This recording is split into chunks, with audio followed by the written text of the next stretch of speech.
What's up? It's me, Isaac Sirius, also known as Sirius the Hedgehog, and I'm here today to give you guys a review on the Horizon Zero Dawn. It's a PS4 exclusive, and I'm gonna have to be honest with you. Before I begin the review, I made a mistake. I'm man enough to own up to it, but the mistake that I made is I bashed the game a little bit. So in my previous video, I made sure to kind of put the highlight on Zelda, and that was the wrong thing to do. I didn't give Horizon Zero Dawn a chance. And as a gamer, that's a mistake that I feel we all make sometimes. But what we have to do in the gaming community is we have to own up to the mistakes that we make. If we bash a game, if we say that it sucks, if we say that it doesn't live up to its potential, then we have to own up to it, and we have to be honest with ourselves, and we have to be honest with the community. So today, I want to let you guys know that I was wrong about Horizon Zero Dawn. But moving forward, let's talk a little bit about the game. Horizon Zero Dawn was a great experience. Me personally, I love an adventure game. And it really takes you on one. And that's what I love so much about it. Not only is it action packed, but it is mysterious. And it adds so many different elements that most games don't offer. And it's not really what you would expect from a game in this genre. In terms of the story, without any spoilers, the story is told in such a good way, and it's most definitely worth the wait that the developers force upon you. It has a slow start, so it does take a little bit of time for it to kind of progress into this beautiful and understanding experience, if that makes any sense.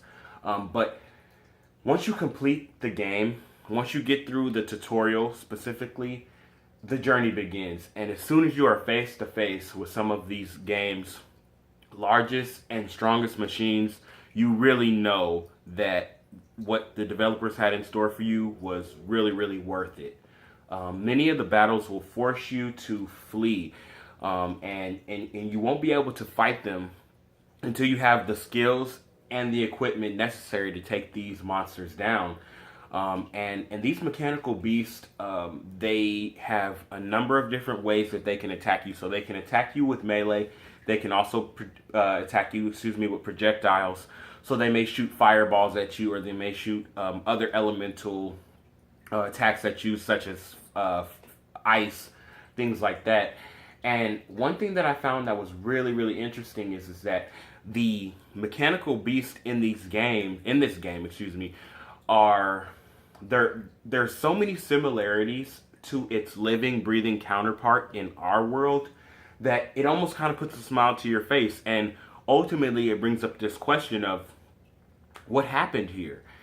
And as I was playing through the game, I started to kind of feel like, man, did our generation of humans destroy all of wildlife? And we're already at it. I mean, I'm not sure if you guys are aware, but the African elephant is it's well on its way to being extinct because of poachers doing the things that they do to extract the ivory from their tusk.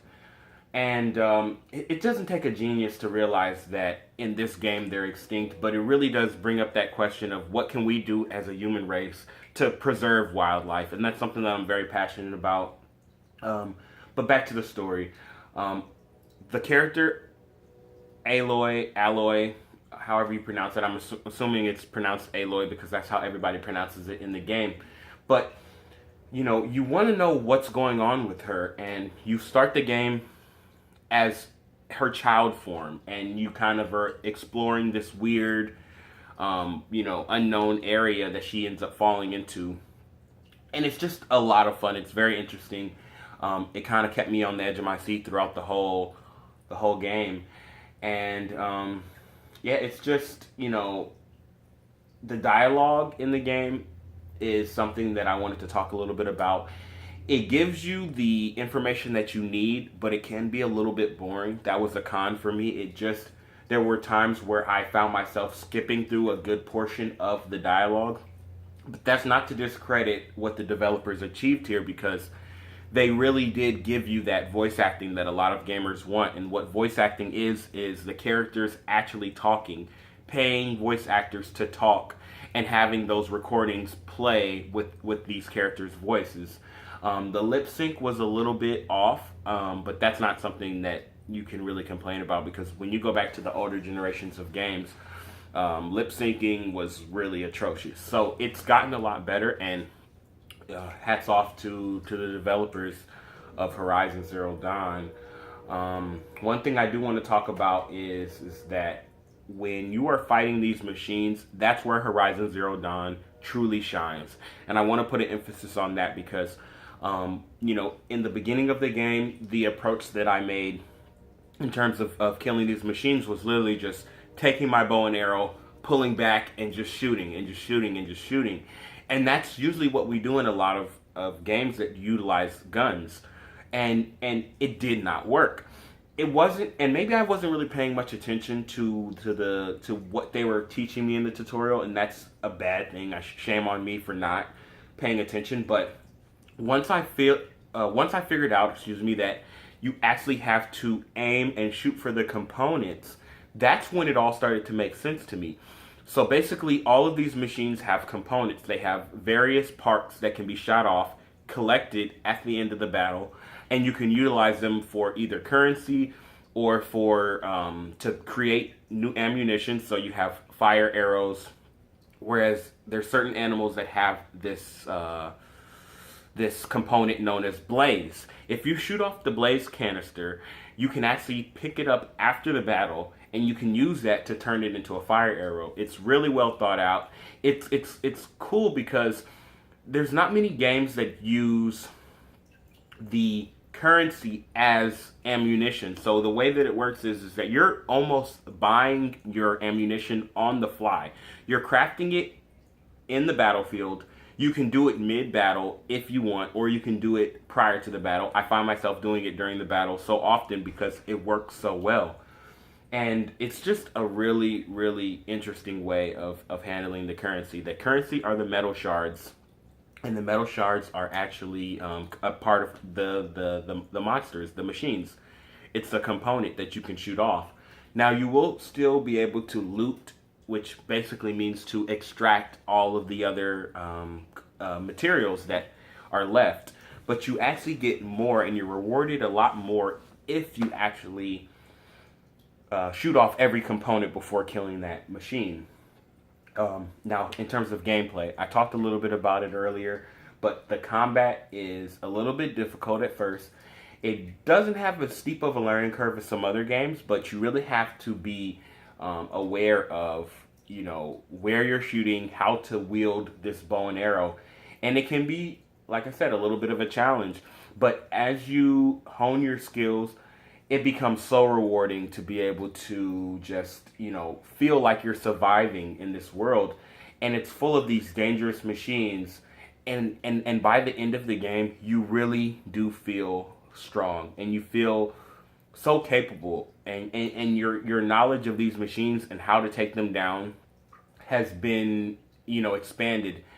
And every time you approach a new machine, you have something known as the focus. The focus will actually allow you to scan the machine, find out what components need to be extracted or can be extracted, and also the weaknesses. So certain machines have elemental weaknesses. So one may be weak to fire, where one may be strong when you shoot it with fire. So you don't want to shoot it with fire if that's one of its strengths. One may be weak to freeze, whereas some others may be strong when you're shooting them with freeze. So it allows for you to really strategize and think out, how am I going to approach this battle? And another thing that's really cool is that they have a mixture of the machines. So it's not always the same machine. For example, the Watcher. The Watcher is a almost reptilian-like, very similar to like a raptor. And it will actually do a number of different things. So it can actually shoot you with a flash of light, like a flash on a camera, that will blind you. It can also, kind of patrol and look around, and also notify the other machines that there are humans around. There are, or in this case, Nora, which is the tribe that you are from. But it's really, really fun. Don't miss out on Horizon Zero Dawn. I do apologize if anybody, was deterred from playing the game because of the things that I said about it. Um, One thing I did want to mention is in regards to the presentation. Beautiful presentation. I mean, this game graphically really offers what you would expect in this generation.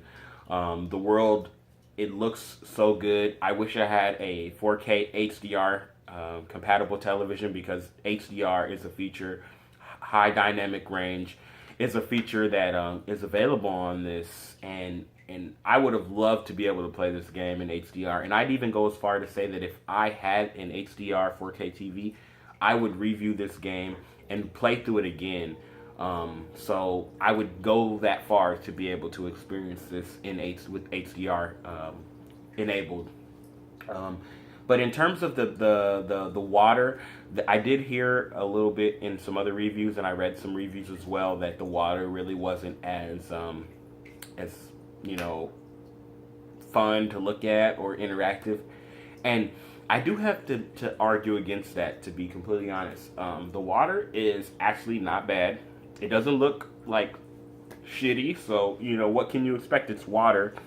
Sure, it doesn't really flow as well as some people probably would expect it, but one thing I did like about it, mechanic-wise, is that not only can you swim through it, but you can swim through it at a normal pace, and then you can swim through it at an accelerated pace. And you can also hold square, which allows you to go under the water. So you're submerged under the water. You can hide from the machines. The bar that they give you is actually plentiful, so they give you more than enough time to be able to hold your breath. Aloy can hold her breath a hell of a lot longer than I can underwater. So, we got to thank the developers, and give them credit where it's due. They really did a great job with this. Another thing is with the sprinting. You will be traveling this world on foot for the majority of your playthrough, and it's important that they gave us the sprint system that they did, which basically is an infinite sprint. You can sprint as long as you want. It's great. I love it.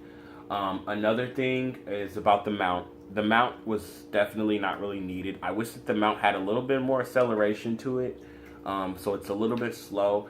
And my main problem with the mount is that when you're killing these monsters, because you can actually shoot the bow from the mount, but when you're killing these monsters, you have to get off of the mount, pick up the loot that these machines drop, and then you have to get back onto the mount, and that just renders the mount a little bit useless, and it's situational at best. So it really just depends on the situation. If you're traveling a long distance, say 2,000 feet, which is basically the way that the game calculates distance is feet. But if it's like 2,000 feet, you can probably, you can probably travel on the mount for the majority of the way, but you're missing out on so much loot and so many resources. Also, the health system is split off into two categories. So you have wildlife. You're actually killing the wildlife. You're collecting the fatty meats, the different meats. There's bony meat. There's rich meat. You're collecting these meats and you're turning them into potions, and you're healing yourself with that. And then you're also collecting herbs. So you're collecting plants that's scattered around the world. And I love that idea. But the one thing that I have to say that I didn't care for it is that there's certain areas where it's very scarce and it's hard to find the herbs that you need to heal, and you collect them in a medicine pouch, which is a really cool way to implement a health system. But my only problem is that one, like I said, it was so hard to find them at times that it was almost frustrating. If I was in the middle of a battle, I would find myself running, fleeing, and looking for some type of medicinals, and I couldn't find it. And then another thing that I didn't care for was that there's a plant icon for the medicinal. And this is something that if the developers ever see this, they can definitely probably implement this into Horizon Zero Dawn 2, because I would love for a sequel. But if you're going to keep the plant icon for the medicinals and for the other plants, because there's other plants you can collect as well, but they don't heal you. They allow you to create resistance potions. So you can create a potion that will allow you to be fire resistant. Well, if you're going to keep the plant icon, make it green. Also, with the focus that I talked about, if you're going to be able to scan the area, maybe have an element where, or have a gameplay mechanic, excuse me, where Aloy can smell her surroundings and it can locate that medicinal plant where she can heal. She can stop, she can smell. Okay, there's some medicinal hinder gold or whatever they called it over here, and then it can show that icon not as a plant icon but also as a green highlighted icon. You can go directly to that, extract it from the ground, and you can get the healing, you know. But overall, it was a great experience. I loved it. There was some really key moments. Like I said, I won't spoil it for you, but you know, there's a guy in the game by the name of Olin, and they give you the option of being able to either kill him or spare his life. And I actually chose the option to spare his life, and wow, it was great because the emotion in that moment, the emotion in that scene, really, it spoke to me. And I want for those choices to make more of a difference, you know, mid game, and not just affect the end game, the final game, the final part of the game. Excuse me, but other than that, I love what you guys did with Horizon Zero Dawn. I look forward to Horizon Zero Dawn 2. And I'd say that's about it. Thank you again. Also, one more thing, the dynamic lighting system was great. And I think that's one thing that made the water effects look a lot better. So if we can keep the dynamic lighting system and, you know, and add on it and improve on the water effects, I think the game would be a graphical masterpiece. It already is one. And like I said, a lot of people that are saying, if anybody's saying that the game doesn't look good, if you don't have a 4K TV and HDR compatibility, you're probably not getting what the developers, you know, expected you to get, so to speak. So you guys take care. Thanks for watching. Subscribe, like. There'll be more videos where this one came from. And you guys have a good Friday. Take care.